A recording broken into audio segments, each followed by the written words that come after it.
పార్లమెంట్లో బిల్డ్ చేస్తున్నారు. Isn't it? Exactly. Next ఇంకొకటి కొత్తగా 34 లక్షల మంది ఫాలోయర్స్ వచ్చేసారు. RHA, రిజర్వేషన్ హటావో ఆందోళన. ఇప్పుడు సడన్గా దీన్ని పుట్టించింది ఎవరు? CJPది అయిపోగానే వెరీ నెక్స్ట్ డే ఇది ఎలాగా తెర మీదకి వచ్చింది. దీనికి ఏమైనా డాట్స్ని ఏమైనా కనెక్ట్ చేసి చూడాలి, లేకపోతే this is independent of CJP అనుకోవచ్చా? ఎందుకంటే CJP అయితే అక్కడ వాళ్ళు బొద్దింకలన్నీ ఊట్ చేసి సరంజామా సర్దేశారు. అక్కడ జంతర్ మంతర్లో వాళ్ళు లేరు ప్రస్తుతానికి. రిజర్వేషన్ హటావో ఆందోళన కన్నా ముందు వాళ్ళు మాట్లాడాల్సింది ఏంటి? ఉపాధి అవకాశాలు ప్రభుత్వ రంగంలో ఎక్కడున్నాయో ముందర ఇది మాట్లాడాలి కదా. క్రమేపీ తగ్గుతూ వస్తున్న తర్వాత రిజర్వేషన్లు ఉంటే ఏంటి లేకపోతే ఏంటి అనే ఒక నిర్వేదం యువతలో వచ్చిన తర్వాత ఎవరు పెద్దగా దాని గురించి మాట్లాడట్లేదు. మెజారిటీ 70-80% యూత్ స్వయం ఉపాధి వైపు వెళ్తున్నారు. దీని వెనకాల ఖచ్చితంగా ఎవరో ఒకళ్ళు ఉండుంటారు.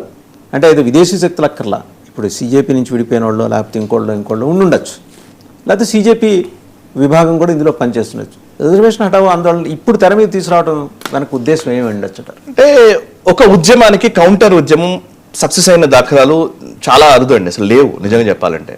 ఒక ఉద్యమం జరిగినప్పుడు దానికి ఇంకో కౌంటర్ ఉద్యమాలు, కౌంటర్ ఆర్గ్యుమెంట్స్ వస్తాయి. ఉద్యమాలు జరగడం అనేది అది చాలా కష్టం. ఆర్గ్యుమెంట్ ఇది ఒక రకంగా చెప్పాలంటే. అంటే ఇక్కడ జరుగుతుంది ఏంటి అని అంటే కనుక అందులో ఉన్న వాళ్ళు బ్రాహ్మణవాది, మనువాది ఇట్లాంటి లెఫ్ట్ ఎకోసిస్టమ్కి సంబంధించినటువంటి నినాదాలు వచ్చిన నేపథ్యంలో విద్యార్థుల సమస్యల గురించే మీరు మాట్లాడాలంటే విద్యార్థుల సమస్యల్లో అతి కీలకమైన ఇంకొక అంశం ఏంటంటే రిజర్వేషన్స్. నిజంగా ప్రతిభ ఉండి నాకు సీట్ రాలేదనే ఒక ఆవేదన వ్యక్తం చేస్తున్నటువంటి అనేక కోట్లాది మంది విద్యార్థులు ఉన్నారు సమాజంలో. వాళ్ళకు సంబంధించినటువంటి అంశాలు ఎవరు కనీసం మాట్లాడట్లేదు. సో మీరు ఒక వర్గాన్నే మీరు ఒక సెగ్మెంట్నే మీరు అడ్రస్ చేయాలనుకుంటున్నారు, మిగతా సెగ్మెంట్ని ఎందుకు అడ్రస్ చేయట్లేదు అనేది మేజర్ అంశం.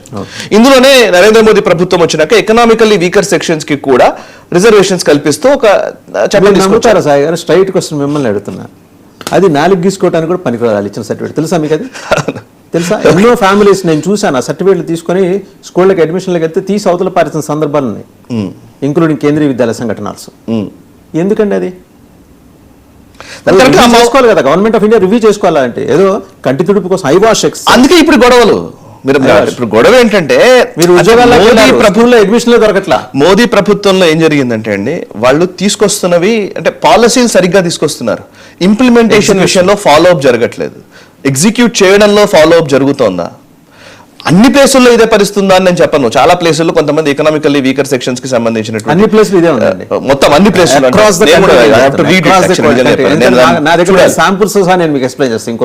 ఓకే, మనం మాట్లాడదాం డెఫినెట్లీ దాని గురించి. మనం మాట్లాడదాం డెఫినెట్లీ. ఇట్లాంటి మనం అడ్రస్ సర్టిఫికేట్ పిల్లల తల్లిదండ్రులు కడుపు మడుతూ చెప్పిన మాట ఇది. ఓకే ఓకే, సో మరి 10% పోయినట్టే. 10% రిజర్వేషన్ కేంద్రీయ విద్యాలయ సంఘటన ఆఫీసర్ దీనికి ప్రభుత్వం సమాధానం చెప్పాలి. యాక్చువల్లీ ఇప్పుడు ఉన్న బీజేపీ నాయకులు ఎవరు సమాధానం చెప్పట్లేదండి. వాళ్ళు మాట్లాడలేదు. చెప్తున్నాను కదా, అసలు Bharatiya Janata party IT cell utter flop అయింది. భారతీయ జనతా పార్టీ నాయకులందరూ అట్టర్ ఫ్లాప్ అయ్యారు. కేవలం ప్రతిసారి ఒక గొప్పగా ఏదో అంటే మనం నిజంగానే బీజేపీ ప్రభుత్వం ఏదో గొప్పగా చేస్తూనే ఉన్నాయి, బయట అంశాలను ఇందాక మాట్లాడుకున్న సెక్టర్స్ లో చేస్తూనే ఉన్నాయి. బట్ నిజంగా ఇంప్లిమెంటేషన్ లోకి వస్తే, ఎగ్జిక్యూషన్ లోకి వస్తే చాలా వాటిల్లో సమస్యలు ఉన్నాయి. ఇప్పుడు నేను CAA విషయంలో కూడా అదే చెప్తాను. CAA చట్టం తీసుకొచ్చిన తర్వాత 18 నెలలు ఆగుతామన్నారు. రూల్స్ ఫ్రేమ్ చేసింది 2024లో, 2019లో చట్టం వచ్చింది, 2024లో రూల్స్ ఫ్రేమ్ చేశారు. అంటే 5 ఏళ్ళు గడిచిపోయినాయి.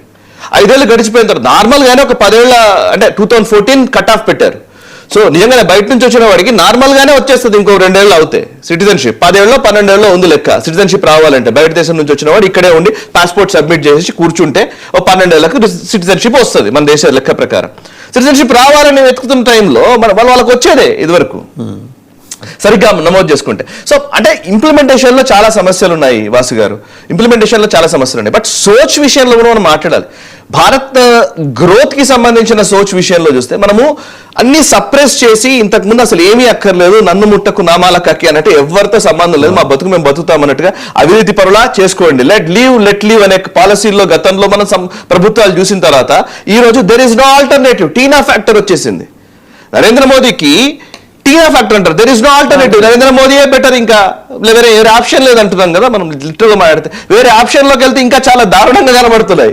గతంలో చేసినటువంటి విధానాలు, గతంలో చూసినటువంటి విధానాలు చాలా దారుణంగా ఉన్నాయి. So there are lot of issues to discuss. Literally ఈ డిస్కషన్స్ అన్నీ కూడా ఈ రోజు జరగడం మంచిదే. నా ఉద్దేశంలో అయితే చాలా అద్భుతంగానే ఈ రోజు చర్చలోకి వచ్చాయి. విద్యా వ్యవస్థకు సంబంధించి మనం మొన్న కూడా అనుకుంటున్నాం వాసు గారు, ఇప్పుడు ఈ పర్టికులర్ ఇష్యూలోనే ఇప్పుడు రిజర్వేషన్స్ అన్నారు మీరు కదా, రిజర్వేషన్స్ విషయంలో స్టాండ్ చాలా క్లియర్ గా ఇప్పుడు ఆర్ఎస్ఎస్ మోహన్ భగవత్ జీ గారు చాలా స్పష్టంగా ఆయన చెప్తూ ఉంటారు, రిజర్వేషన్స్ అనేవి ఒక టైంలో దాన్ని తీసుకొచ్చిన సమయం, ఈవెన్ అంబేద్కర్ గారు కూడా ఒక 10 ఏళ్ల తర్వాత దాన్ని రివ్యూ చేయాలని చెప్పిన వ్యక్తే అంబేద్కర్ గారు కూడా. కానీ రిజర్వేషన్ ఫలాలు సరిగ్గా అమల్లోకి వచ్చాయా అంటే అందులో కూడా సమస్యలు ఉన్నాయి.